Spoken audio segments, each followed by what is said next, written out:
옛날 옛적 프랑스의 깊은 숲속에 한 아름다운 장미 정원이 있었습니다. 이 정원은 마법에 걸려 있어 계절에 관계없이 항상 붉고 탐스러운 장미가 가득 피어 있었습니다. 이 정원의 주인은 플로렌스라는 이름의 마음씨 고운 여인이었지요. 플로렌스는 매일 아침 장미에 방향을 맡으며 하루를 시작했고, 저녁이면 별빛이 내리는 정원 중앙 분수대 옆에서 하루를 마무리하였습니다. 그 숲속에는 또 한 가지 전설이 있었으니 그것은 바로 황금빛 눈을 가진 늑대에 대한 이야기였습니다. 황금 늑대는 밤이 되면 장미 정원 주위를 어슬렁거렸고, 사람들은 이 늑대가 장미를 지킨다고 믿었습니다. 그러나 마을 사람들 중 누구도 이 늑대를 직접 본 이는 없었기에 이는 그저 소문일 뿐이었습니다. 어느 날 장미 정원에 이상한 일이 일어나기 시작했습니다. 매일 밤 늑대의 울음소리가 달라지고 그 정원을 감싸고 있는 나무들 사이로 차가운 바람이 스며들었습니다. 플로렌스는 이에 불안을 느꼈으나 용감한 그녀는 직접 장미 정원의 비밀을 풀기로 결심했습니다. 플로렌스는 밤중에 스스로 정원으로 들어갔습니다. 달빛이 흐릿하게 비치는 정원에서 그녀는 천천히 길을 걸어갔고, 그곳에서 반짝이는 황금빛 눈을 마주하게 되었습니다. 처음엔 놀랐지만 플로렌스는 두려움을 떨치고 그 늑대에게 다가갔습니다. 놀랍게도 늑대는 홀로 있지 않았습니다. 늑대의 주위에는 여러 마리의 작은 동물들이 있었고, 그 동물들은 플로렌스를 보고도 겁먹지 않았습니다. 그때 늑대가 조용히 입을 열었습니다. 용감한 여인이여, 너의 따뜻한 마음을 알고 있기에 내가 이렇게 말을 할 수 있게 되었도다. 이 장미 정원은 오래전 마법에 걸렸고, 그 마법은 나와 이 숲에 친구들이 깨어나도록 도와주었다. 늑대는 이어서 말했습니다.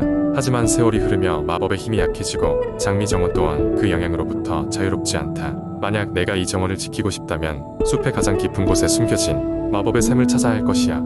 그 샘의 물로 장미를 적셔주면 마법이 다시 강해질 것이다. 플로렌스는 새로운 목표를 가지게 되었고, 다음날 바로 숲속 여행을 시작했습니다. 그녀는 숲의 여러 시련과 어려움에 직면했지만 포기하지 않았습니다. 늙은 나무에 수수께끼, 사나운 들짐승의 주의를 피해 가며 점점 더 깊은 곳으로 들어갔습니다. 마침내 플로렌스는 맑고 푸른 마법의 샘에 도달했습니다. 그녀는 용기를 내어 샘에 물을 담았고, 돌아오는 길 또한 수월하였습니다. 정원에 도착하여 장미의 샘에 물을 뿌리자마자 장미는 더욱 붉게 피어났고, 정원은 이전보다도 더 환하게 빛나기 시작했습니다. 마법의 덕분에 숲의 후광은 더욱 강해졌고, 장미 정원은 세상 어디에도 없는 경이로운 장소가 되었습니다. 플로렌스는 매일 새벽 늑대와 그의 친구들을 만나 이야기를 나눴고, 그 이후로 그녀의 정원은 그 어떤 위협으로부터도 안전하였습니다. 이 아름다운 이야기로부터 우리는 용기와 친절함이 새로운 기회를 만든다는 것을 배울 수 있습니다.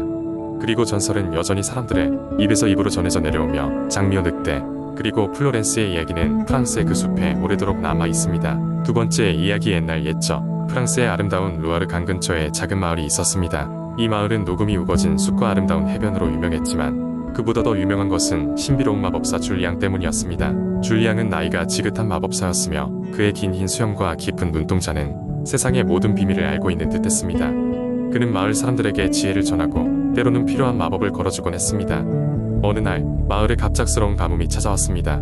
나무들은 시들고 사람들은 마실 물이 없어 걱정에 빠졌습니다. 이때 줄리앙이 마을 사람들에게 나타나 말했습니다. 내가 여러분을 도우겠습니다. 하지만 강력한 마법에는 대가가 따르니 마음의 준비를 하십시오. 마을 사람들은 절망 속에서 어떻게든지 위기를 넘길 수 있다면 기꺼이 대가를 치르겠다고 했습니다. 줄리앙은 마법의 주문을 외우며 루아르 강의 물을 불러오기 시작했습니다. 신비로운 빛이 강 건너편에서 나타나더니 마치 거대한 용처럼 휘감기며 마을로 물을 끌어옵니다. 그 물은 마을 각지로 흘러들어 농작물과 사람들에게 생기를 불어넣어 주었습니다. 그러나 줄리앙이 경고했던 대로 그 대가는 존재했습니다. 마법의 힘을 너무 많이 사용한 줄리앙은 그만 세상의 다른 차원으로 옮겨져야 했습니다. 그는 자신이 없더라도 마을 사람들이 이제 스스로 살아갈 수 있는 지혜와 용기를 가졌음을 믿었습니다. 마을 사람들은 슬픔에 잠겼으나 줄리앙의 희생과 가르침을 가슴에 새기며 서로를 돕고 지탱하며 살아가기로 맹세했습니다. 몇 세대가 흐른 뒤 마을 사람들은 여전히 루아르 강이 마법을 전설로서 이야기했습니다. 줄리앙의 이야기는 마을의 아이들에게 어떤 난관이 닥쳐도 함께 힘을 합쳐 극복할 수 있다는 믿음을 심어주었습니다. 그리고 따뜻한 봄날 밤 강가에서 어느 누구도 모르는 새 별이 반짝였습니다. 마을 사람들은 그것을 줄리앙이 되돌아온 신호로 믿고 그 별을 줄리앙의 별이라 불렀습니다. 이렇게 이야기는 영원히 이어졌습니다. 줄리앙의 별이 빛나는 한 마을 사람들은 다음 세대에게도 이 전설을 전하며 살아갔습니다. 세 번째 이야기. 옛날 옛적 프랑스의 푸르른 시골 마을에 마리라는 이름의 작은 소녀가 살고 있었습니다. 마리는 늘 모험을 꿈꾸는 아이였어요. 그녀는 집 주변의 풍경을 사랑했고 언제나 저 먼 곳에 있는 숲이 궁금했습니다. 그 숲은 마을 사람들 사이에서 신비로 유명했어요. 마리의 할머니는 늘 마리에게 그 숲에 대해 이야기하곤 했습니다. 그곳은 마법의 숲이라 불린단다. 그곳엔 신비로운 생명체와 마법의 나무들이 있어 어느 날 마리는 그 숲을 탐험하기로 결심합니다. 아침 일찍 일어난 마리는 작은 배낭에 필요한 것들을 챙겼습니다.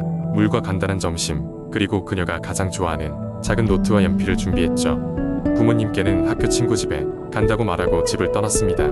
숲길에 도착했을 때 작은 오솔길이 그녀를 반겼습니다. 그 길은 갈대와 야생꽃들로 둘러싸여 있었고 당신 앞에서 천천히 열리는 듯한 기분을 줬습니다. 깊숙이 걸어갈수록 숲속은 점점 더 조용해졌고 태양빛은 나무 사이사이로 동화적인 무늬를 만들어냈습니다. 오솔길을 걷던 마리는 길가에 앉아있는 작은 여우를 발견합니다. 안녕, 작은 여우야. 마리가 말했어요. 놀랍게도 여우는 놀란 듯이 그녀를 바라보더니 말을 했어요. 안녕, 마리. 참 오랜만에 사람이 왔군. 내가 안내자가 되어주겠어. 여우의 이름은 루이였고 그는 이 숲의 비밀을 모두 알고 있는 특별한 친구였어요. 루이의 도움으로 마리는 숲의 깊은 곳에 있는 마법의 연못에 도달하게 됩니다. 연못은 아침 햇살에 반짝이며 살아있는 것처럼 보였고 물속에는 다양한 색의 물고기와 모험의 증표처럼 보이는 진주가 반짝이고 있었습니다.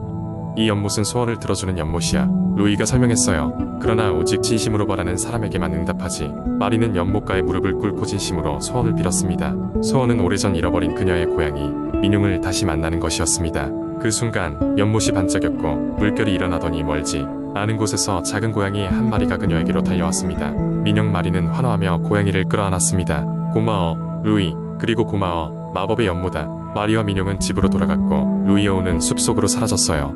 그날 이후 마리는 친구들에게 숲에서 있었던 놀라운 이야기를 들려주었고 여러분의 인생에서도 때때로 마법이 일어날 수 있다는 것을 기억하게 되었습니다. 네 번째 이야기, 옛날 옛적 프랑스의 알프스 산기슭에 위치한 작은 마을 생마르탱에는 루이라고 불리는 어린 목동이 살고 있었습니다. 루이는 따뜻한 마음씨와 끝없는 호기심을 가진 소년이었습니다. 낮에는 양을 돌보고 저녁에는 마을 장터에서 사람들의 이야기를 듣는 것을 좋아했습니다. 어느 추운 겨울날 루이는 산중에서 양을 돌보다가 깊고 어두운 숲속으로 길을 잃고 말았습니다. 그의 낡은 망토는 차가운 바람을 막기에는 너무 얇았고 점점 떨어지는 기온 속에서 길을 찾아 헤매던 루이는 저 멀리 희미하게 빛나는 불빛을 발견했습니다. 그는 주저하지 않고 그 불빛을 향해 걸어갔습니다. 불빛의 근원지는 작은 오두막이었습니다. 루이는 문을 두드렸고 곧 문이 열리면서 한 할머니가 나타났습니다. 그녀는 마치 루이의 방문을 기다리고 있었던 것처럼 친절하게 맞아주었습니다. 오두막은 따뜻하고 아늑했으며 중앙에는 퐁디 냄비가 부글부글 끓고 있었습니다. 할머니는 루이에게 이 특별한 퐁디는 마법의 힘을 가지고 있다고 말했습니다. 그것을 먹는 사람들은 자신의 진정한 소원을 깨닫고 그 소원을 이루기 위한 용기와 지혜를 얻을 수 있다고 했습니다. 루이는 할머니가 내어주는 퐁디를 천천히 먹기 시작했습니다. 치즈가 잘 녹아내린 그 맛은 단순한 음식 이상의 것을 느끼게 했습니다. 그 순간 루이는 자신이 하고 싶은 일이 무엇인지 깨달았습니다. 그는 마을의 모든 사람을 행복하게 만드는 셰프가 되고 싶었습니다. 맛있는 음식을 통해 사람들에게 기쁨을 주고 싶다는 꿈을 갖게 된 것입니다. 할머니는 루이의 결심을 듣고 미소 지었습니다. 그리고 그에게 반짝이는 은색 요리 도구 세트를 주었습니다. 이것은 오직 선한 마음을 가진 요리사만이 사용할 수 있는 것이라며 루이에게 가르침을 주었습니다. 또한 그녀는 루이에게 피할 수 없는 어려움이 닥치더라도 결코 포기하지 말라고 격려했습니다. 오두막을 떠난 루이는 마을로 돌아가 자신의 꿈을 향해 곧바로 준비에 들어갔습니다. 그는 매일 아침 일찍 일어나 다양한 재료를 연구하고 조리법을 개발했습니다. 루이는 시간이 지남에 따라 마을 사람 모두에게 사랑받는 셰프로 성장했습니다. 그의 특별한 요리는 사람들의 마음을 따뜻하게 했고 생마르탱 마을은 점점 더 많은 방문객들로 붐비게 되었습니다. 결국 루이는 파리로 진출해 루이의 마법의 퐁듀라는 레스토랑을 열게 되었고 그의 요리는 전국적으로 명성을 얻게 되었습니다. 루이는 자신의 꿈을 이루었지만 마음속에는 언제나 할머니와의 따뜻한 기억과 함께 퐁듀를 맛본 그날의 소중한 가르침을 간직하고 있었습니다.